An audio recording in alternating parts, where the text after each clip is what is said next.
Hello বন্ধুরা, সবাই কেমন আছো? আশা করি অনেক অনেক ভালো আছো। তো কালকের থেকে কি পরিমাণে এখানে ঝড়, আর তার থেকে বেশি হচ্ছে বৃষ্টি। এখনও সকালবেলা মানে মেঘ মেঘ করে ছিল, আর এখন তো অঝোরে বৃষ্টি পড়ছে।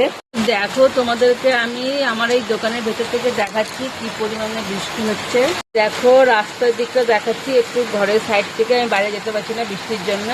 দেখেছো কি পরিমাণে বৃষ্টি হচ্ছে, কি দেখেছো তো কি পরিমাণে এখানে বৃষ্টি হচ্ছে। আমি কিন্তু মিথ্যা কথা বলছি না। আর প্রচণ্ড পরিমাণে ঠান্ডা লাগছে, তাই সকালবেলায় সকাল সকাল একদম কাপে হবে না, একদম গ্লাসে চা আর এই বিস্কুট নিয়ে বসে পড়েছি খেতে। আর সেই ফাঁকেই তোমাদের সঙ্গে একটু ভিডিও করছি। তবুও ওই ভিডিওটা আমি দুপুরবেলায় ছাড়বো। সকালের ভিডিও দেখো, মিথ্যা কথা বলছি না, এটা কিন্তু চা। আর আমি দুধ চা না, গ্যাস হয়, রস চা খেতে পছন্দ করি। তো তোমরা অবশ্যই জানাবে তোমরা রস চা খেতে পছন্দ করো না দুধ চা খেতে পছন্দ করো। তা আজকের মতন এই ভিডিওটা টাটা। যদি ভালো লাগে অবশ্যই পাশে থেকো, আমি সবার পাশে আছি।